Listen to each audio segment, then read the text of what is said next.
આ કેસ એમના મહિલા દ્વારા કરવામાં આવેલો હતો કોસંબા પોલીસ ડિપાર્ટમેન્ટને આ બાબતે બેંકના તમામ સીસીટીવીની ફૂટેજોની ચકાસણી કરીને તથા બેંકના તમામ દસ્તાવેજોની ચકાસણી કર્યા પછી એમની ખોટી ફરિયાદ બેંક ઉપર ને બેંકના ડિરેક્ટર અને સ્ટાફ પર જે કરાવી એ કોસંબા પોલીસ સ્ટેશને એને કાઢી નાખેલ હતી.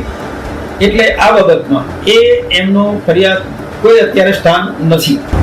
તો ખુલાસો માંગવા જતાં જે કંઈ મેં જાતે હતો અમે પણ રજૂઆત કરી છે એમને કે તમે આ 25 લાખની જે ઘટ હતી મેં એમાં તમે આજે એવું કહો છો કે અમારી બેંક સાઈડમાં મુકાઈ ગયું હતું એમ બેગ 25 લાખનું. તો તમે આજે 25 લાખનું બેગ સાઈડમાં મુકાઈ ગયું છે તો તમે દિવ્યાબેન આજે કોર્ટની તારીખ ભરે છે. આજે તમારા સ્ટાફના માણસો તેજસ ટેલર છે, યુવરાજ મોઠાણા છે, કમલેશ પટેલ છે, આ લોકો પણ કોર્ટની તારીખ ભરે છે. તો એ તારીખ શાની ભરે છે? તમે ભરત છે એનો ખુલાસો આપો.